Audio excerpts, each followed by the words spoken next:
Jehová. O sea que él adoró, ¿verdad? Le levantó un altar a Dios. Y tomó de todo animal limpio y de toda ave limpia. Fíjese, no tomó de los inmundos. Y ofreció holocausto en el altar, y percibió Jehová olor grato. Y dijo Jehová en su corazón, fíjese, no volveré más a maldecir la tierra por causa del hombre. Estamos en relación con que él maldijo la tierra por Adán y Eva.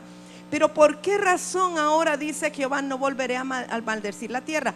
Porque Noé mostró ser un varón justo, levantó un altar de adoración y le ofreció aves limpias, animal limpio, no inmundos. No hizo una ofrenda como la que hizo Caín, que era de una tierra maldita, sino que tomó algo que era limpio, que era agradable. Y entonces lo levantó al Señor, y por eso dice que fue olor grato a Jehová.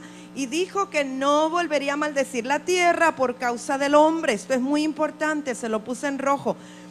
Pero miren, jóvenes, lo que dice aquí: porque el intento del corazón del hombre es malo desde su juventud. O sea, nuestro corazón viene torcido, lleno de iniquidad, aún desde niños, desde jóvenes, por causa del pecado de nuestros padres. O sea que Dios está diciendo: yo entiendo que el corazón del hombre es malo, es engañoso desde siempre, desde niños, desde jóvenes, pero no volveré a maldecir la tierra. Me ha agradado este holocausto que Noé ha levantado, me ha agradado este altar de adoración. No volveré más a destruir todo ser viviente como he hecho. Mientras la tierra permanezca, no cesarán la sementera y la siega, el frío y el calor, el verano y el invierno, y el día y la noche. Dios está estableciendo términos, está estableciendo tiempos, está estableciendo las estaciones, está estableciendo que habrá un tiempo de siega, un tiempo de siembra y un tiempo de cosecha. Está estableciendo leyes espirituales que a la vez han venido a ser leyes físicas. Y dice, fíjese bien, Génesis 9:1, bendijo Dios a Noé y a sus hijos, a los tres, a Sem, Cam y Jafet, y les dijo: fructificad y multiplicaos y llenad la tierra. Esto es muy importante. Dios dice que no volverá a destruir la tierra con maldición, y luego Dios bendice a los tres hijos de Noé, a Noé y a sus hijos, Sem, Cam y Jafet. Este es un principio muy importante, porque Dios después el hombre o el siervo de Dios no puede maldecir lo que Dios ya bendijo. Este es un principio que usted tiene que entender. Dios no puede maldecir lo que Dios ya bendijo, ni Dios puede bendecir lo que Dios maldijo. Este es un principio espiritual que debe de guardar muy bien en su corazón. Ok, vamos a ver qué pasó. Sabemos que Noé sembró una viña, y que entonces de las vides él hizo vino, ¿verdad? Mosto, y que él estaba tan alegre, tan contento, que estaba celebrando con júbilo esta victoria, que él se embriagó. Y cuando se embriagó, dice que él estaba desnudo, y vemos que Cam vio la desnudez de su padre Noé. Y si nosotros nos vamos al original y todo lo que implica ver la desnudez, significó que él abusó sexualmente de su padre. Entonces veamos Génesis 9:22 al 25. Y Cam, padre de Canaán, fíjese que lo hacen aquí muy explícito, vio la desnudez de su padre y lo dijo a sus dos hermanos que estaban afuera. Entonces Sem y Jafet tomaron la ropa y la pusieron sobre sus propios hombros, y andando hacia atrás, o sea, para no ver lo que había pasado, cubrieron la desnudez de su padre, teniendo vueltos sus rostros, y así no vieron la desnudez de su padre, porque ellos sabían que era una deshonra. O sea que Cam deshonró a su padre. ¿Y qué dice la escritura cuando nosotros deshonramos a padre y madre? Si lo honramos, dice que es un mandamiento con promesa, que tendremos largura de años, seremos prosperados y nos irá bien en todo lo que emprendamos. Pero si deshonramos a nuestros padres, entonces lo contrario también es cierto. No seremos prosperados en lo que emprendamos, nos irá mal en lo que hagamos, y no tendremos largura de años, sino que viviremos cortamente. Entonces, seguimos. Y despertó Noé de su embriaguez, y supo lo que le había hecho su hijo más joven, y dijo, fíjese, maldito sea Canaán, siervo de siervos será a sus hermanos. Y usted preguntará, pero ¿por qué Noé maldijo a Canaán si el que pecó fue Cam? Porque Dios ya había bendecido a Cam, y Noé no podía maldecir lo que Dios bendijo. Y como no podía maldecir a quien Dios bendijo, tuvo que maldecir su generación. Por eso es que le digo que es importante esto de las generaciones.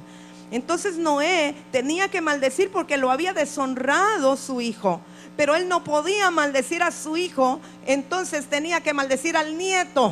Y eso es lo que Dios me hablaba de madrugada, hermanos. Aquí comenzó una fisura, una herida sobre la tierra. Aunque Dios dijo que no iba a volver a maldecir la tierra, aquí en este momento, aunque se agradó Jehová con el olor de la ofrenda de Noé, en este momento se estableció una brecha generacional para el resto de nuestros días. Aquí comenzó la deshonra de los hijos hacia los padres y la maldición de los hijos sobre los nietos. Y esta fue la fisura que se abrió. Este fue el lugar por donde el enemigo abrir más brechas generacionales aún en nuestro tiempo, entre abuelos y nietos, entre padres e hijos, entre hijos y padres y etcétera. Y es una brecha que no podrá ser cerrada a no ser mediante el Espíritu Santo, y luego veremos cómo, porque hasta nuestros días estamos nosotros sufriendo estas consecuencias, a no ser que tomemos nosotros la palabra de autoridad y la unción del Espíritu, la unción profética, para poder eliminar esto. Entonces queda claro lo que pasó aquí, ¿verdad? Entonces Noé maldijo al nieto porque no podía maldecir al hijo porque Dios lo había bendecido. Yo quiero que veamos entonces, a pesar de esto, o debido a que esto ocurrió, Dios establece un concepto de paternidad y lo establece en Abraham. Yo podría decir que falló aquí la relación de padre a hijo, falló en Noé, perdón, la relación de padre a hijo a padre y de abuelo a nieto. Y entonces Dios en su proceso de restauración establece un concepto o un modelo de paternidad, pero ya no hacia un hijo natural, sino que establece un concepto de paternidad espiritual, de un padre hacia muchos hijos, y lo hace a través de Abraham. Y dice la escritura aquí, en Génesis capítulo 17 versos 1 al 5, era Abraham de edad de 99 años cuando le apareció Jehová y le dijo: yo soy el Dios todopoderoso, anda delante de mí y sé perfecto, sé maduro, completo, y pondré mi pacto entre mí y ti y te multiplicaré en gran manera. Entonces Abraham se postró sobre su rostro y Dios habló con él diciendo: he aquí mi pacto es contigo y serás padre de muchedumbre de gentes. Aquí Dios establece, es primera vez que se ve establecido el concepto de padre en este sentido. Serás padre de muchedumbre de gentes, y no se llamará más tu nombre Abraham, sino que será tu nombre Abraham, porque te he puesto por padre de muchedumbre de gentes. Nosotros sabemos toda la promesa que Dios le da a Abraham, que sacaré de ti naciones, reyes serán tus hijos, multiplicaré tu descendencia como las arenas del mar, como las estrellas del cielo. Está hablando de una multiplicación celestial y terrenal. Tiene algo muy profundo lo que Dios le dice a Abraham. Pero aquí comienza el concepto de paternidad espiritual, de padre de naciones, de padre de mucha gente. ¿Sabe usted que la palabra patria se deriva de la palabra padre, que tiene que ver patria con padre?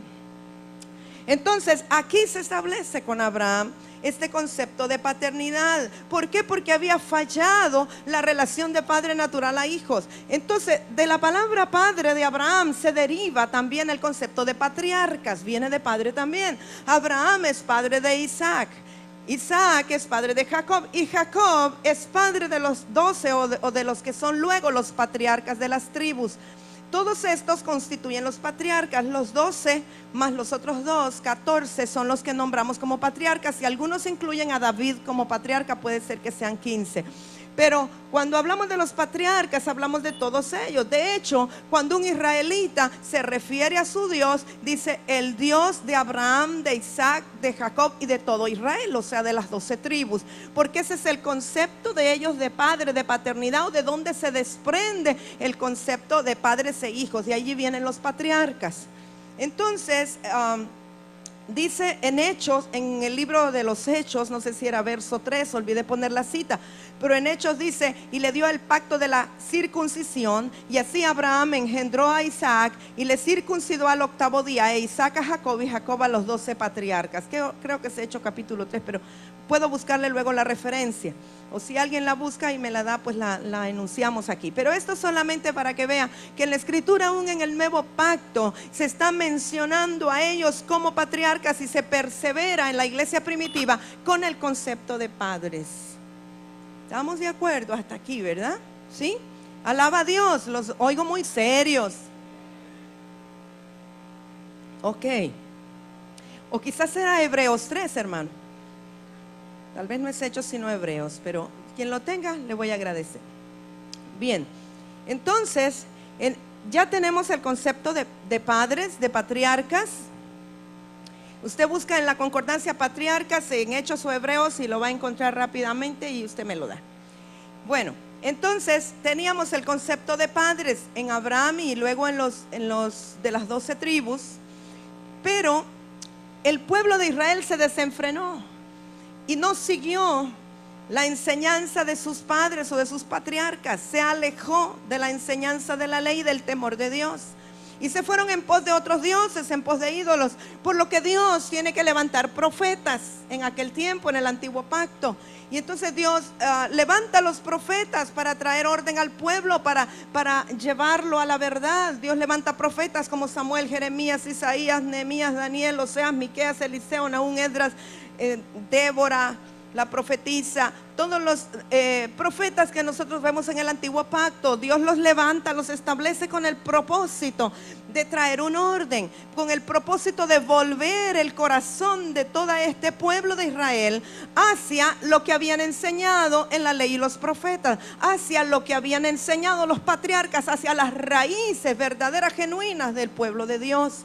Esa era la función del profeta, aunque cada uno haya tenido tal vez como una misión específica. En términos generales, la función del profeta era eso, que a través de la unción del Espíritu Santo que venía sobre ellos, a través de la revelación, de la visión, pudieran atraer al pueblo y volverlo hacia Dios, volverlo hacia las leyes, volverlo hacia la ley que de Moisés había dado. Entonces los profetas vinieron para hacer cumplir la ley, espiritualmente hablando, para que el pueblo, su corazón se volviera a Dios, a su Padre y a los padres, a los patriarcas, para poder cumplir las ordenanzas que Dios había dado a través de Moisés. Esta es la función de los profetas.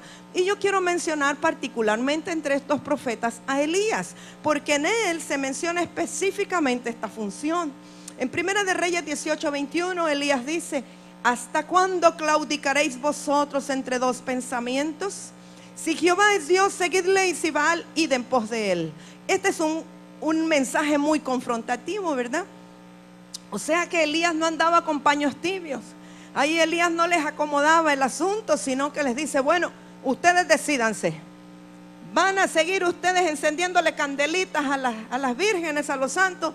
¿Van a seguir andando escapularios? ¿Van a seguir con crucifijos ahí en las paredes? ¿Van a seguir ustedes en adoración pagana, idolátrica? Pues si ustedes creen que Baal es Dios, síganle.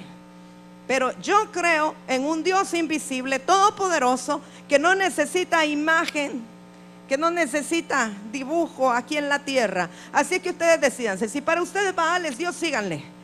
Y si para los que creen que Jehová es Dios, pues sigan a Jehová. Yo ya sé dónde estoy definido. O sea, el mensaje de los profetas era confrontativo, pero ¿cuál era la función real? Que ellos pudieran verse confrontados y que se decidieran por Jehová Dios y que abandonaran la idolatría. Esa era la función. Pero en Elías nosotros lo vemos esto muy marcado. De hecho, Elías fue un padre espiritual. Elías tuvo un hijo espiritual que fue Eliseo, al cual formó entre 10 y 12 años. Y entonces, y después él le impartió, le dio un legado. Y cuando Elías parte, ¿verdad? Que un remolino, un torbellino lo lleva, él le ha transferido, le ha delegado autoridad y le delega el manto y le deja a Eliseo que continúe la función que él hizo. De hecho, Eliseo hizo el doble de los milagros que hizo Elías. Aún después de muerto hizo el último milagro para completar el doble, para que se cumpliera lo de la doble unción. No vamos a entrar en este momento lo de la doble porción, porque en Deuteronomio habla que la doble porción se le daba al primogénito. Por eso es que Eliseo pidió la doble porción y se le dio, pero esa sería otra enseñanza. Solo allí es una cuñita en medio de que por eso es que le dio la doble porción. Moisés fue un padre, él impartió en Josué y también estuvo muchos años con él, y luego le delegó a Josué la misión, o continuó. Los hijos espirituales continúan la misión o la función de los padres. les es impartido, pero lo hacen todavía con mayor excelencia, lo hacen todavía con más florecimiento. Pero los hijos verdaderos continúan la línea de los padres. No es que se alejan, sino que siguen en la misma línea, solo que engrandecen la obra que les ha sido comisionada, pero respetan la visión que les ha sido encomendada. Entonces vemos que esta fue la función de Elías. Primera de Reyes 18, 36, 37. Miren lo que dice Elías. Jehová, Dios de Abraham, de Isaac y de Israel, está hablando de los patriarcas. Él respetaba ese linaje patriarcal. Sea hoy manifiesto que tú eres Dios en Israel y que yo soy tu siervo y que por mandato tuyo he hecho todas estas cosas. Respóndeme, Jehová, respóndeme para que conozca este pueblo que tú, oh Jehová, eres el Dios. Y fíjese que tú vuelves a ti el corazón de ellos. Entonces, una de las funciones de estos profetas y particularmente de Elías era volver el corazón de estos hijos a los patriarcas o a la ley de Dios establecida a través de los primeros padres aquí en Israel. Si voy muy rápido, puede obtener el cassette, el video o el CD. Si no, no terminamos. Bueno, quiero que veamos algo. Malaquías es el último profeta que nosotros vemos en el Antiguo Pacto. Después de él viene una época del silencio y luego aparece Juan el Bautista. Eran como 400 años de silencio. Pero en el libro del profeta Malaquías, en el último capítulo y en los últimos versos, nosotros volvemos a ver esta tendencia que había en los profetas. Y dice, fíjese lo que dice Dios a través del profeta Malaquías. Acordaos de la ley de Moisés, mi siervo, al cual encargué en Horeb. Mire qué importante que menciona Horeb, y vamos a ver por qué. Ordenanzas y leyes para todo Israel. He aquí, yo os envío el profeta Elías. Acabábamos de hablar de Elías. Antes que venga el día de Jehová grande y terrible. ¿Qué es lo que va a hacer el profeta Elías? Dice, él hará volver el corazón de los padres hacia los hijos. De eso estamos hablando, de cerrar la brecha generacional. Y el corazón de hijos hacia los padres. Pero le puse en rojo algo que me llamó la atención y que es sobre lo cual estamos hablando. Fíjese bien, no sea que yo venga y hiera la tierra con maldición. ¿Cómo está esto? Dios dice, cuando Noé levanta un altar y sube y dice que le fue olor grato a Jehová. Y que dice Dios, nunca más volveré a maldecir la tierra. No voy a maldecir la tierra más. Hechos 7:8 era la cita de la cual hablamos, ¿ok? Gracias, hermano. Hechos 7:8. Ok, entonces, ¿cómo es que dice Dios a Noé que no va a maldecir la tierra? Ay, pero ahora a través del profeta Malaquías, él dice que hay que hacer volver el corazón de los hijos a los padres y los padres a los hijos, no sea que hiera yo la tierra con maldición.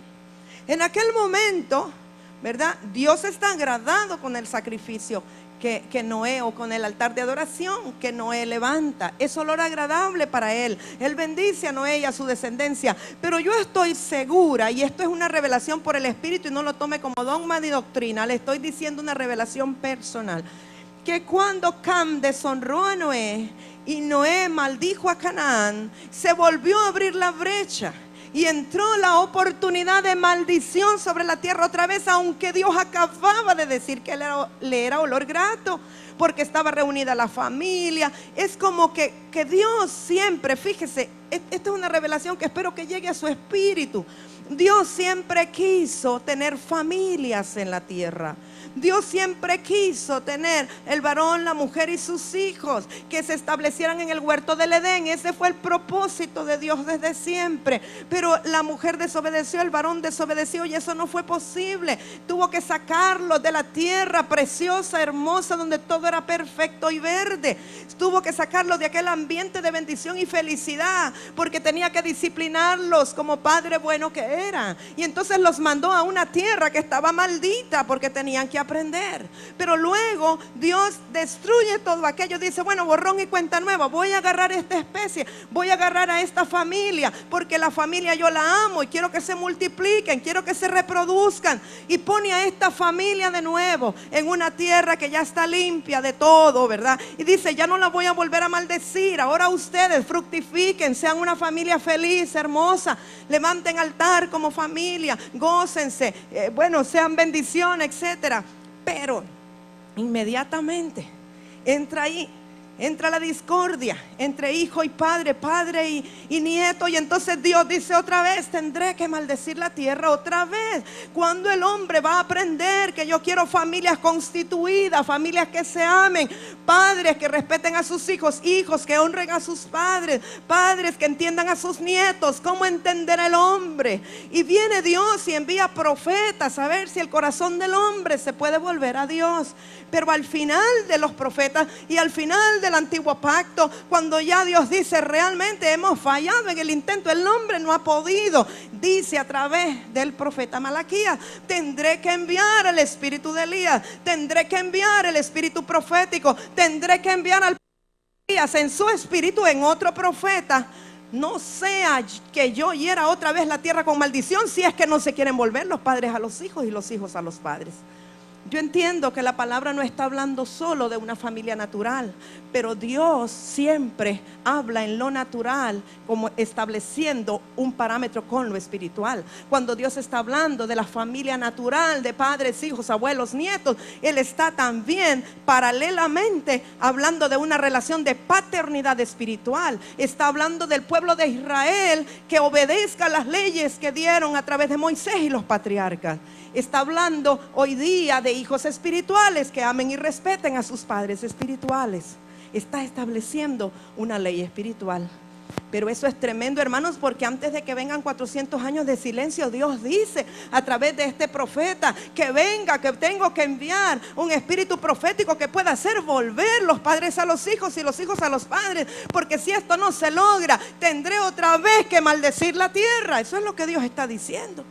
Porque a veces solo leemos lo del espíritu de Elías, pero a mí lo que por eso lo puse en rojo, lo que me impresiona tanto es que si no se reconcilian las generaciones, la tierra será maldita otra vez.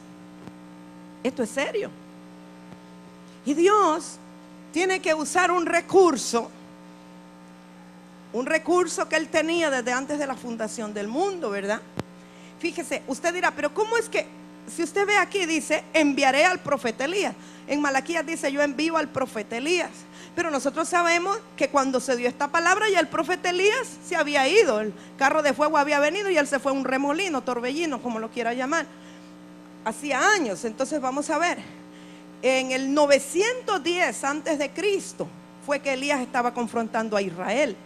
400 años después aproximadamente, ¿o qué? 500. En el 397 antes de Cristo, 910 menos 397, haga la matemática ahí, cientos de años después, es que está Malaquías profetizando la escritura que acabamos de ver. ¿Cuántos, hermanos? 513 años después, Malaquías dice, de parte de Dios, ay, aquí yo envío al profeta Elías. No está hablando del mismo Elías, porque no creemos en reencarnación, que esto quede bien claro.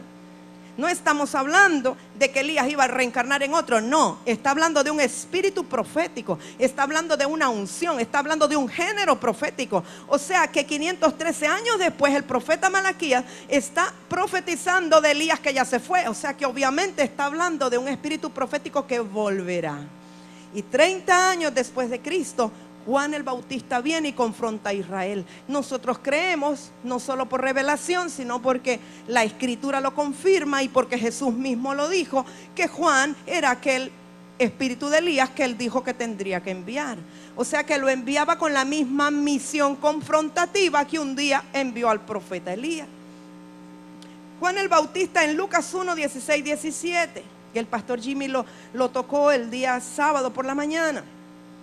Y hará que muchos de los hijos de Israel se conviertan al Señor Dios de ellos. E irá delante de él quien, Jesús el Mesías, con el espíritu y el poder de Elías. ¿Para qué? para hacer volver los corazones de los padres a los hijos. Fíjese cuál es la razón de que exista este espíritu de Elías. Cuál es la razón de que alguien opere con o bajo el espíritu de Elías. Estas son las razones: volver los corazones de los padres a los hijos y volver a los rebeldes a la prudencia de los justos. O sea, los rebeldes que no quieren nada de Dios, de la ley y los profetas, no quieren nada con su Padre Dios. El espíritu de Elías es el único que los puede hacer volver de su rebeldía para convertirse al Dios de ellos. Qué tremendo esto, hermano, de los rebeldes. Pero nadie se alegra. Óigame, hermanos, pero ¿dónde están? Por favor, alégrense que el espíritu de Elías sobre nosotros puede producir que aún los rebeldes que no quieren nada con Dios se vuelvan su corazón al Dios de Israel, a nuestro Padre. Esto es tremendo y es hermoso y nos hará a nosotros apreciar más la unción del espíritu de Elías. Para preparar al Señor un pueblo bien dispuesto. Yo sé que Juan el Bautista vino para prepararle al Señor Jesucristo un pueblo del cual Él escogería a los discípulos. Pero también, hermanos, el Espíritu Santo hoy día está preparando un pueblo bien dispuesto para la segunda venida del Señor. Amén, no se quedó allí. Sí, santo, alábele. Vamos a ver un poquito Malaquías 3:1. Vamos a volver un poquito, no en el tiempo, solo en la escritura. Solo para que veamos cómo confirmamos que verdaderamente Juan era el del cual había profetizado Malaquías. Malaquías 3:1 dice: aquí yo envío mi mensaje, que en hebreo es la palabra Malaquí, el cual preparará el camino delante de mí. O sea que aún el profeta Malaquías tenía su nombre porque era llamado el mensajero. Malaquías viene de Malaquí y quiere decir mensajero en hebreo. Entonces dice: el cual preparará el camino delante de mí, y vendrá súbitamente a su templo el Señor, a quien vosotros buscáis, y el ángel del pacto, a quien deseáis vosotros. He aquí viene, ha dicho Jehová de los ejércitos. Ahora mire usted el cumplimiento de Malaquías 3:1 en Mateo 11 del 10 al 14. Porque este es de quien está escrito: he aquí yo envío mi mensajero delante de tu faz, el cual preparará tu camino delante de ti. La palabra que se usa en griego para mensajero es la misma que se usa o tiene el mismo significado de la palabra Malaquí en hebreo. De cierto os digo, entre los que nacen de mujer no se ha levantado otro mayor que Juan el Bautista, pero el más pequeño en el reino de los cielos mayor es que él.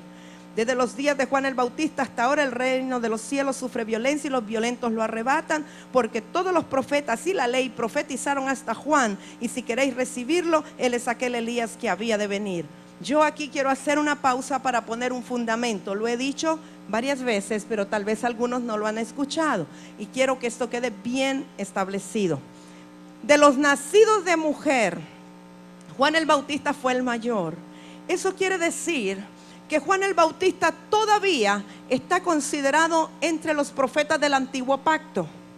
No me importa que en su Biblia haya una separación y diga Nuevo Testamento y luego comience con Lucas 1, porque el nuevo pacto se sella con el derramamiento de la sangre de Jesús en la cruz del Calvario, y Juan el Bautista vivió antes de que se sellara el nuevo pacto con Jesucristo.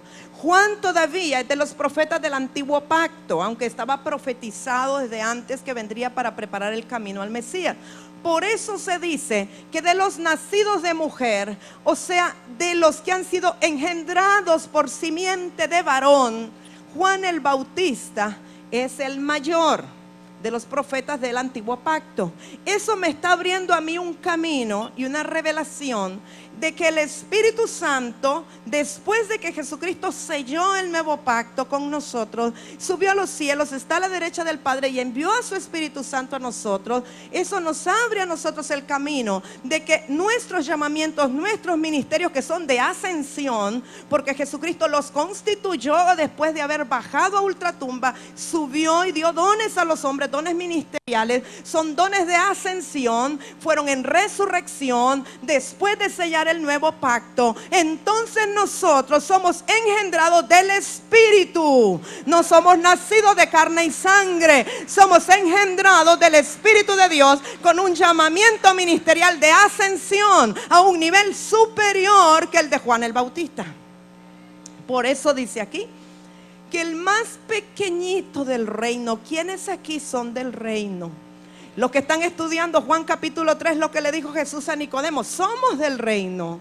Cualquiera, el más sencillo, el más pequeñito, el más tiernito. ¿Quién entre nosotros será el que reconoció a Jesús como su Señor más temprano? No sé si Rubén lo hizo hoy en la mañana, pero si Rubén hoy reconoció a Jesús como Salvador de su alma, él es el más pequeñito que tenemos ahorita para ver el reino. Entonces el más sencillo, el más pequeño, el más tierno es mayor que Juan.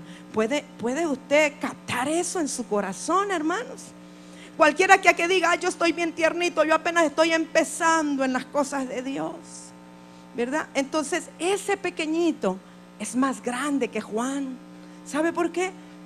Porque nosotros tenemos al Espíritu de Dios dentro de nosotros, y eso nos hace mayores que cualquiera de los profetas del antiguo pacto, sobre quien venía el Espíritu Santo, pero no podía vivir en ellos, por cuanto Jesús no había resucitado. Óigame, esto es como para saltar, es como para brincar, esto es como para emocionarse, esto es como para estar gozosos. Hermano, es bueno emocionarse. ¿Verdad que sí, hermana Jonita? Es bueno emocionarse en el Señor. Y yo quiero establecer otro fundamento aquí. Dice que desde los días de Juan, el reino de los cielos sufre violencia y los violentos lo arrebatan. Yo quiero dejar bien claramente establecido, el original no dice eso. El original dice, desde los días de Juan, o sea, desde que Jesucristo vino, desde que el reino estaba siendo anunciado por Juan el Bautista, el reino dice que sufre violencia. ¿Pero en qué sentido, hermano? Que los inicuos lo quieren arrebatar, que los impíos, que los que no conocen a Dios, quieren arrebatar el reino y la herencia del reino para ellos. No es que nosotros somos los violentos que arrebatamos el reino, no, porque eso contradice la Escritura. La Escritura dice que los mansos son los que heredan la tierra y los que heredan el reino. Nosotros como hijos somos herederos. Nosotros como hijos no tenemos que pelear por nada porque nos pertenece. Todo es de mi Padre. Mi Padre es el dueño, es el rey del reino y a mí me pertenece. Soy heredero del reino. No tengo que tomar nada por la fuerza. Es mío, es mío. El reino es mío. Camino en el reino, opero en el reino, alargo mi mano porque soy del reino. ¿Desde cuándo un hijo tiene que tomar por la fuerza lo que es de su papá? Hemos malinterpretado y predicado mal por años. Tenemos que arrepentirnos de todas las cosas que le hemos dicho a la iglesia que no son así. Los hijos del reino no tienen que tomar nada con violencia ni por la fuerza. Son los impíos los que están queriendo robar la herencia que nos pertenece a los hijos del reino. De hecho, muchos lo han logrado. ¿Sabe cómo? La educación está en manos de impíos. La economía está en manos de impíos. Pero los hijos del reino tenemos que tomar lo que nos pertenece. Tenemos que recuperar y restaurar lo que se perdió, porque hubo violentos que lo arrebataron, pero a nosotros nos pertenece por herencia. Tenemos que tomarlo porque es nuestro. Amén. Es una herencia, es nuestro. Vamos a seguir con el espíritu de Elías, porque si no vamos a predicar de la cultura del reino, ¿verdad? Entonces aquí está más que claro que él es el Elías que había de venir. Vamos a ver las similitudes entre Elías y Juan. Fueron profetas los dos, vivieron en el desierto los dos, vistieron piel de camello y fueron alimentados por la naturaleza, uno por cuervos y el otro por miel silvestre y langostas o chachalacas, como lo quiera llamar. No crea que eran las gostas del mar, hermanos, eran unos insectos. Su mensaje fue confrontativo. Ambos tuvieron un mensaje que era para llamar al arrepentimiento, y ambos fueron perseguidos. En el caso de Elías fue Jezabel, y en el caso de Juan fue Herodías, pero ambos eran el mismo espíritu, y hoy día es el mismo, la misma estructura, el mismo principado que persigue a los profetas hoy día. Entonces estos son los paralelismos, solamente para ver que realmente había algo en el mismo espíritu que estaba operando en Juan. Bueno, En el monte de la transfiguración, que ya sabemos que Jesús fue y se llevó a Pedro, a Juan y a Santiago y les dijo que fueran allí al monte Carmelo, y sabemos que se transfiguraron Elías y Moisés. Mateo 17:11 dice que Moisés y Elías aparecen junto a Jesús en el Carmelo. Qué cosa más interesante, porque precisamente Moisés y Elías, ¿verdad? ¿Por qué no se apareció David? ¿Por qué no se apareció Josué si fue el que entró a la tierra prometida? ¿Por qué fue Moisés y Elías? Porque no Eliseo si tuvo la doble porción e hizo más milagros. Pero precisamente fueron Moisés y Elías los que se transfiguraron y se proyectaron ahí junto a Jesús. Fíjese, Malaquías 4:4-5 establece que hay una conexión entre la ley de Moisés y el espíritu de Elías, ¿verdad? Cuando dice acordaos de la ley y los profetas, acordaos de Moisés tu siervo y la ley y los profetas. O sea, establece una conexión directa, porque los profetas vinieron para hacer cumplir la ley, no los podemos separar. Y Moisés representa la ley y Elías representa a los profetas. Pero yo puedo decir hoy día que Moisés representa lo apostólico y Elías representa lo profético. O sea que ahí tenemos lo apostólico y lo profético operando juntos. Y en Jesús se conjuga lo apostólico y lo profético. Jesús fue profeta de profetas. Jesús mismo se llamaba a sí mismo profeta. Pero él también ha sido el apóstol más grande. Él estableció la iglesia universal, la iglesia suya. Entonces ahí está Jesús a la par de Moisés y Elías, que representan lo apostólico y lo profético. Moisés y Elías tuvieron muchas cosas en común. Dios se reveló a Moisés en Horeb, en la zarza ardiendo, recuerda, y también cuando aparecía en la nube. Pero también Dios se reveló a Elías en Horeb cuando se presenta en el silbo apacible. Tienen algo en común, aunque uno es apóstol y otro es profeta. Moisés recibió la ley y los mandamientos en el Sinaí, ¿verdad? Él recibió el diseño, pero Elías recibió instrucciones de Dios en el Sinaí para lo que tenía que hacer al confrontar a los profetas de Baal. Dios se manifestó a Moisés con fuego, ¿recuerdan? Bueno, pero Dios también respondió a Elías con fuego cuando él hizo el altar para confrontar a los profetas de Baal. Moisés tuvo un hijo espiritual que fue Josué. Y Moisés cruzó milagrosamente el mar, mientras Josué cruzó milagrosamente el río Jordán. De igual manera, Elías tuvo un hijo espiritual que era Eliseo. Y entonces ambos tuvieron un cruce milagroso del río Jordán. Moisés confrontó a Faraón, Elías confrontó a los profetas de Baal. Hubo un misterio acerca de la muerte de Moisés. Nadie sabe hasta este día dónde quedó sepultado su cuerpo, sus huesos, ¿recuerdan?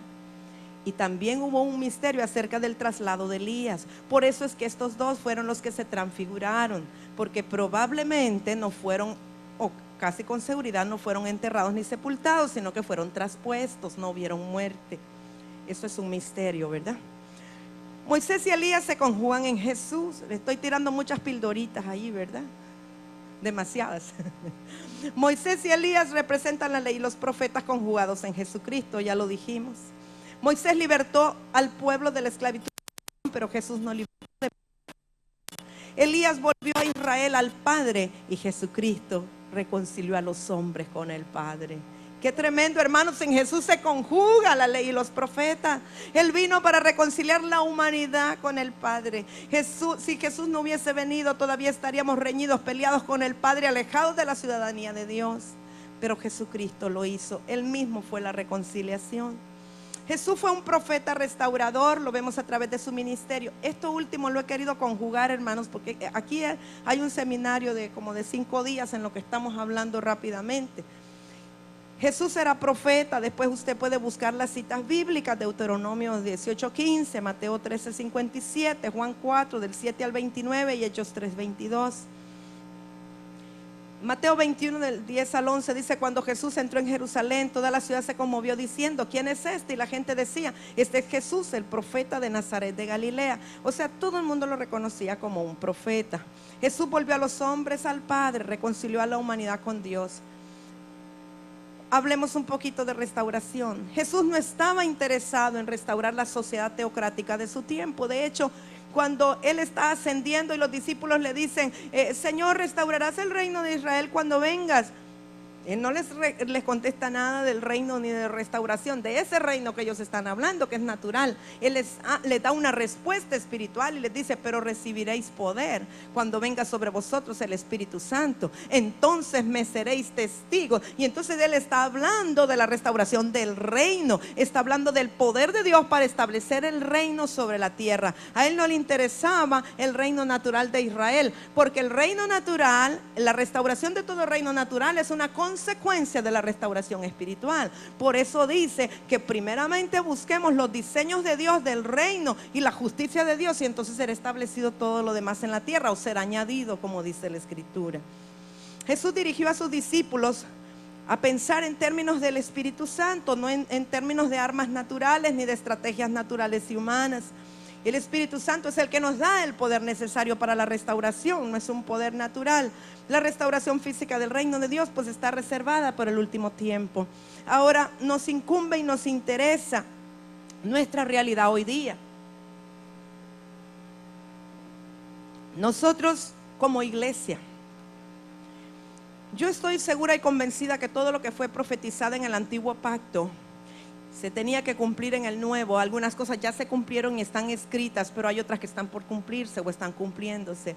Y si hubo un espíritu de Elías para preparar el camino en su primera venida como Mesías, también hay un espíritu de Elías preparando el camino y preparando la iglesia para la segunda venida del Señor. Porque el Señor viene para encontrar un pueblo bien dispuesto.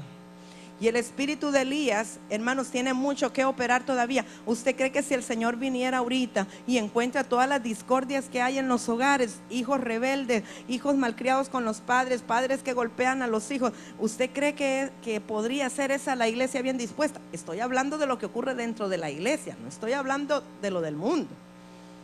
No estamos al nivel de la iglesia que Jesús espera y que el Espíritu Santo quiere preparar. Entonces, ¿cuál es la función del Espíritu? ¿O qué es el Espíritu de Elías? Digo, es el espíritu profético.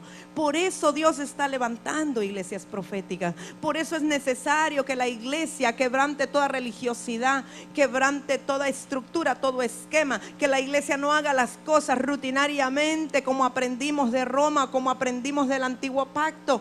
Que ya no estemos haciendo rituales como se hizo antes, que antes estaba bien porque el Espíritu Santo no había venido, pero todo aquello era un modelo, un diseño. Ahora tenemos a Jesucristo, tenemos al Espíritu Santo de Dios. Y entonces la iglesia necesita ser viva, necesita ser avivada, necesita ser profética en todo su contexto. Y cuando yo estoy hablando de una iglesia profética, yo no estoy diciendo de una iglesia que predice el futuro. Yo no estoy hablando de gente que le dice se va a casar con fulano, va a tener un varón o va a tener una niña. No estoy hablando de eso. Una iglesia profética es aquella que conoce las escrituras, tiene un dominio de la palabra de Dios, declara, proclama, profetiza conforme la palabra de Dios, para que el destino de las personas, de las ciudades, de las iglesias se alineen con el diseño de Dios. Entonces el reino será establecido. Hemos malentendido el concepto de lo que es profético. Y cuando hacemos actos proféticos o hacemos declaraciones, eso solo es una señal natural de un establecimiento espiritual. Pero el propósito, la palabra profético o profesar quiere decir declarar, proclamar, anunciar, predicar, es lo mismo. Y si la palabra está en nuestro corazón y la revelación del Espíritu Santo está, cada vez que un profeta del nuevo pacto lleno del Espíritu Santo, cada vez que un miembro de una iglesia profética ve algo que está desalineado, empezará a declarar palabra para que las cosas se alineen al propósito de Dios. Cada vez que un profeta del nuevo pacto ve algo que está muy levantado, comenzará a proclamar, a declarar y a profesar para que eso se baje conforme al orden de Dios. Cada vez que un profeta del nuevo pacto lleno del Espíritu Santo entra a un lugar y tinieblas hay en el espíritu, empezará a proclamar, a declarar para que la luz sea hecha como en el principio dijo Dios sea la luz, y la luz fue hecha. Es el mismo poder creativo de la palabra. Eso es una iglesia profética, una iglesia que no se deja vencer por las circunstancias, una iglesia que no se acomoda a lo que el diablo quiere hacer con ellos. Es una iglesia que se levanta, una iglesia que no está de acuerdo con vivir en miseria, una iglesia que prospera en todo aspecto, una iglesia que quiere salir del pecado y quiere vivir conforme al orden de la palabra de Dios. Y lo declara para sí mismo primero, lo proclama para sí mismo. Un miembro de una iglesia profética tiene que comenzar por profetizarse a sí mismo conforme a la palabra. Hágalo frente al espejo, si quiere le va a ayudar. Y luego le proclama y le profetiza a su esposo, a su esposa, a sus hijos, al perro, a la gallina, al gato. Usted puede profetizarle vida. Cuando el gato se está muriendo, le ordena que viva en el nombre de Jesús. Si es la voluntad de Dios que viva, va a vivir. La cosa es que alineemos el desorden y el caos que hay, lo podamos traer al orden divino. Eso es ejercer lo profético, no conocimiento intelectual, no tantos estudios bíblicos, no tantos estudios teológicos, no tanto lectura que no tiene vida, sino que el Espíritu de Dios, que es el Espíritu profético hoy día dentro de nosotros, declarando las verdades de Dios con autoridad y con unción, para que todo lo que esté desalineado se alinee al propósito eterno de Dios, primeramente en nuestras vidas. Amén. Eso es una iglesia profética y eso es un profeta del nuevo pacto. No es alguien que está viendo a ver qué le dice, qué le predice para el día de mañana. Yo le puedo decir que si usted está en obediencia a la palabra y usted tiene un padre que le ame, todo lo bueno le va a pasar a usted el día de mañana. No tiene por qué pasarle nada malo, ¿cierto? Si usted no le roba a nadie, si usted paga diezmos y ofrendas, usted no tiene por qué tener temor que le roben. Entonces yo le puedo proclamar y profetizar que usted será prosperado y que nadie tocará su morada y nadie le robará nada. Pero ¿por qué se lo digo? Porque es una consecuencia de que usted viva la palabra. Entonces yo le puedo proclamar lo bueno. Yo no le voy a profetizar a usted que se va a enfermar, porque Jesucristo en la cruz del Calvario llevó sus dolencias y enfermedades. Y si usted cree en Jesucristo y usted es nacido de nuevo y usted vive conforme a la palabra, lo único que le puedo profetizar es salud, y que sea prosperado en todo, ¿verdad? Ahora, si usted se come 10 libras de chicharrones a las 12 de la noche antes de irse a acostar, yo no le puedo profetizar salud. Ahí sí le puedo declarar que se va a enfermar. ¿Estamos de acuerdo? Bueno. Qué bueno, hermanos. Bueno, el espíritu de Elías va acompañado de poder. Restaura el plan divino. ¿Cuántos creen que Pablo fue un restaurador? ¿Cuántos creen que Pablo fue un profeta? No los oigo muy seguros. ¿Cuántos creen que Pablo fue un profeta? ¿Pablo fue un apóstol? Ok, llegando. Pablo fue un restaurador. Pablo fue un padre en la iglesia. Y él comenzó como profeta, después fue un apóstol, pero él era un maestro también. Y él fue un evangelista y fue un pastor. En él operaban los 5 ministerios, tal vez unos más que otros, pero en él funcionaba todo, porque el Espíritu Santo estaba en él. Y el Espíritu Santo es todo. Y ni mi palabra ni mi predicación fue con palabras persuasivas de humana sabiduría, sino con demostración del Espíritu y de poder, para que vuestra fe no esté fundada en la sabiduría de los hombres, sino en el poder de Dios. Eso solo nos demuestra que Pablo operaba en el poder del Espíritu Santo, porque toda restauración tiene que ir acompañada de poder. El poder del Espíritu Santo es el que opera la restauración, hermano. Por eso es importante, amados hermanos, con los jóvenes, con los discípulos, no solo es leer un discipulado y comentarlo, es necesario impartir vida. Los líderes tenemos que impartir vida, porque eso es el poder del Espíritu Santo que sale de nosotros. El viernes en la noche, el profeta Rafael Lizano habló de la mujer del flujo de sangre y cómo Jesús llevaba el talito, la talit, y habló de los hilitos y todo. Pero a mí lo que me impresiona de esa escritura es que Jesús dice que él sintió que virtud salió de él. En otros textos dice que poder salió de él. O sea que en él estaba la vida y el poder, y él sintió que alguien le jaló poder. No, él dijo: ¿quién me ha tocado? Pero él no hablaba de un toque así cualquiera. Él habló de un toque de una mujer que tenía un corazón sediento para extraer poder de él. Cuando nosotros como padres espirituales, porque ese mismo poder que estuvo en Jesús está en nosotros. ¿Cuántos lo creen? Más le vale que lo crean. Es el mismo Espíritu Santo que ungió a Jesús de Nazaret, Hechos 10:38. Es el mismo Espíritu Santo que está usted, que está en mí. Es el mismo poder, no hay diferencia. Que está en los niños pequeños, que está en los jóvenes, que está en los ancianos, que está en mi persona. Yo no tengo más poder que usted, porque yo no tengo más Espíritu Santo que usted. Yo tengo el mismo Espíritu Santo que usted tiene. Así es que es un error pensar, vamos a ir donde la hermana Emma que ore por nosotros porque a ella sí le oye Dios o a ella sí la respalda Dios. No, eso no es bíblico. A usted le oye Dios, solo al pecador es que no escucha. Ahora, si usted está en pecado, tiene razón de decir que Dios no le oye. Pero si usted no está en pecado, la Escritura dice que le escucha. ¿Sí? ¿Aló? Ok. Y si el poder de Dios está operando en nosotros, como líderes sí tenemos una autoridad delegada de parte del Señor para ministrar y para impartir. ¿Qué impartimos? Vida. No conocimiento, vida. Del espíritu al espíritu. Como Moisés impartió a los 70.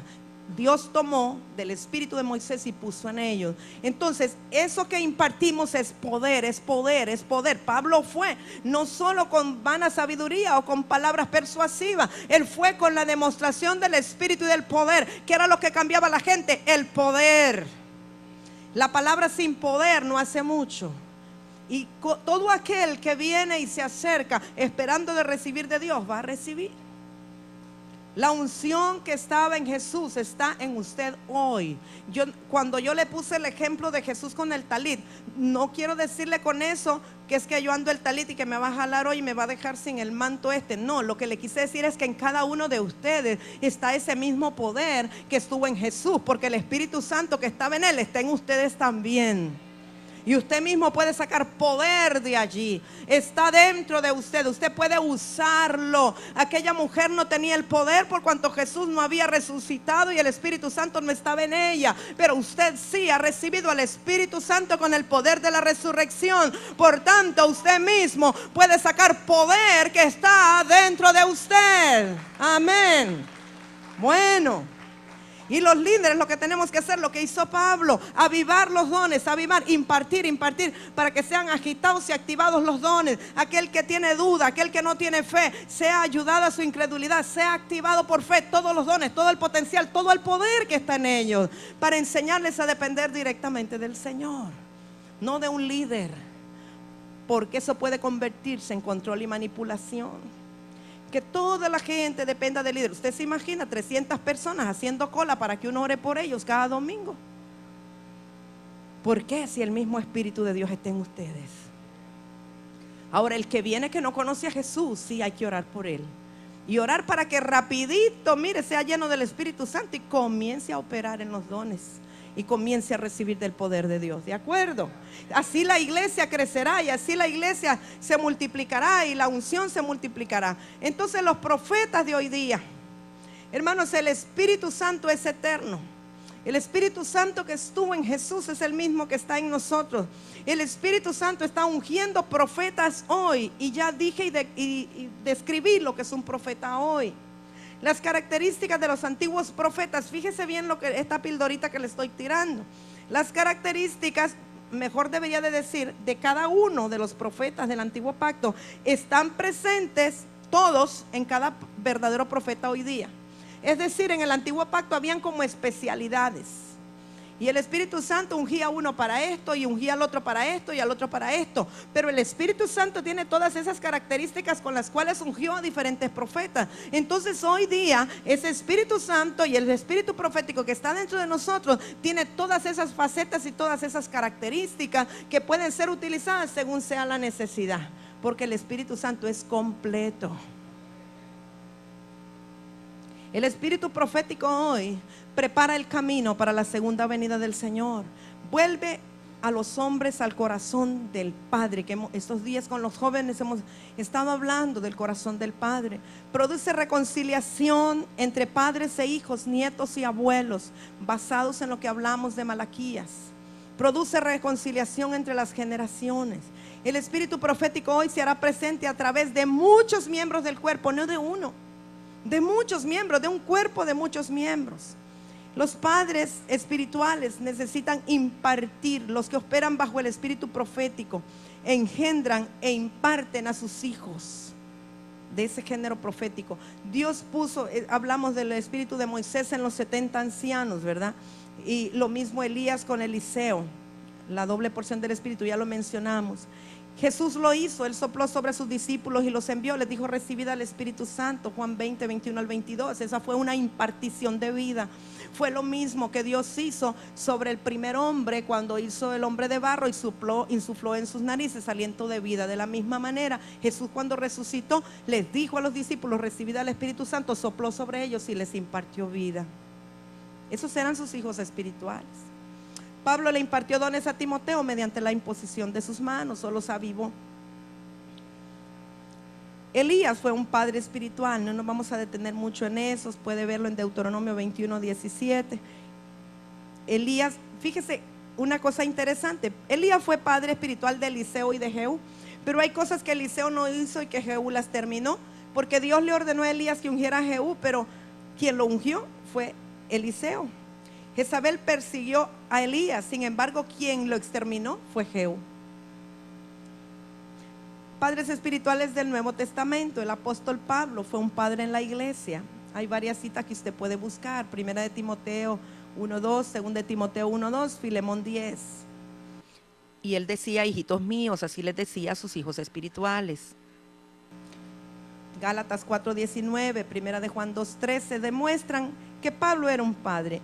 Pero veamos hoy día, la iglesia necesita padres espirituales, hermanos, para salir de su crisis de identidad y de fe. Hoy día nosotros tenemos pastores, hay pastores, pero no hay padres.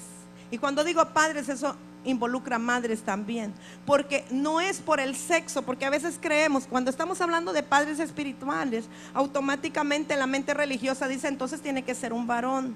No, es que el varón es Cristo que está dentro de nosotros. Cuando hablamos de padres espirituales, puede ser un varón o una mujer, porque la paternidad que se imparte no la imparte uno en su sexo, sino que se imparte del Espíritu de Dios que está en nosotros.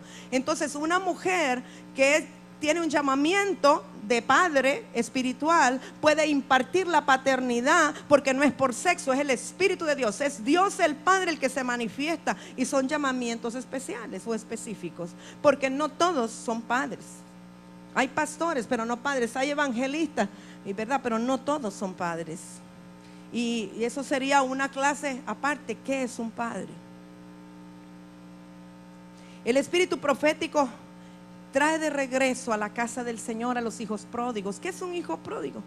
Es aquel, hermanos, que ya está en el Señor, ya está en la mente de Dios, ya está en el conocimiento del Señor, pero que ha querido él correr y salir antes de tiempo y gastarse lo que le correspondía o hacerlo por su propia cuenta.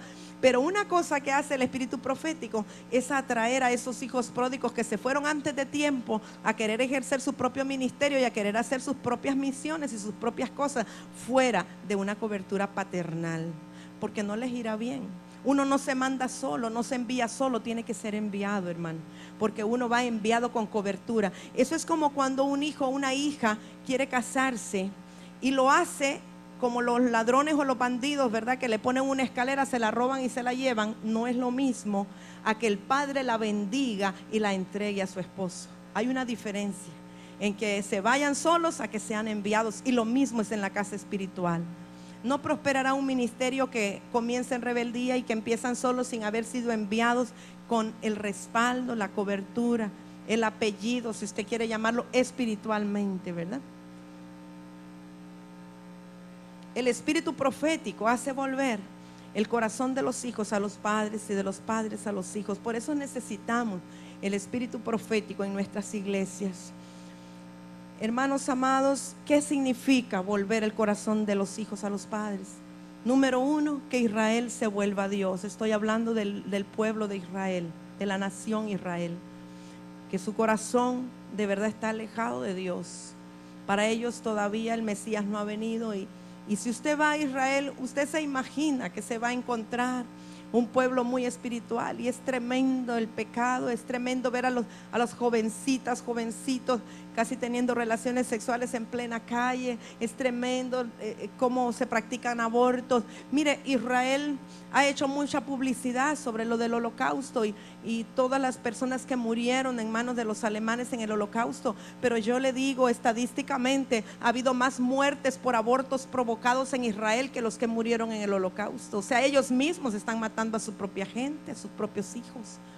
Entonces Israel necesita volverse a Dios. Era el pueblo de Dios, el pueblo escogido. Necesitan volver su corazón al Padre.